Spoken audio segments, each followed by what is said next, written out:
உங்கள் ஸ்கூல்லே வந்து நம்ம காஷ்மீர் சார்னு சொல்லுவாங்க, சந்தனம் சார்லாம் சாஃப்டான டைப்பு அப்படின்னு சொல்லுவாங்க. நீங்கள் அப்படி கொஞ்சம் வெறும் கொஞ்சம் அதிரடியான அதிரடி ஆட்டக்காரர்கள் அப்படின்னு சொல்லக்கூடிய ஆக்ஷன். இந்த பாணியை நீங்கள் எப்படி தேர்ந்தெடுத்தீங்க? மாணவர்கள்ட்ட இருக்கிற திறமையை நம்ம வெளியே கொண்டு வர்றதுக்கு முயற்சிக்கணுமே தவிர வெளியே இருந்து நம்ம எதையும் புகுத்த முடியாது.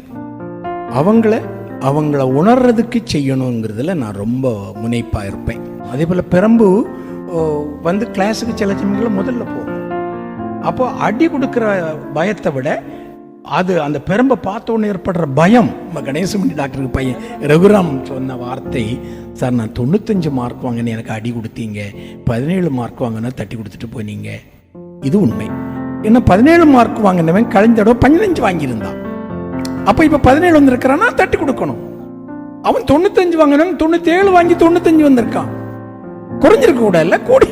அப்போ நான் அதனால அடி வலிக்கணுங்கிறதுக்காக இல்லை, அடிச்சேங்கிறது தெரியணுங்கிறதுக்காக அந்த எனக்கு 1 மார்க், அந்த 1 மார்க்கு என்னவெல்லாம் இன்வெஸ்ட் பண்ணணும்னு அந்த பையன் அவ்வளோ பண்ணுவான். அது 1 மார்க்காக வராது, நிறைய மார்க்காக வரும். நாளைக்கு நான் நல்லா இருக்கிறேங்கிறத நான் பார்க்குற ஒரு பாக்கியத்தை எனக்கு கொடுக்கும்.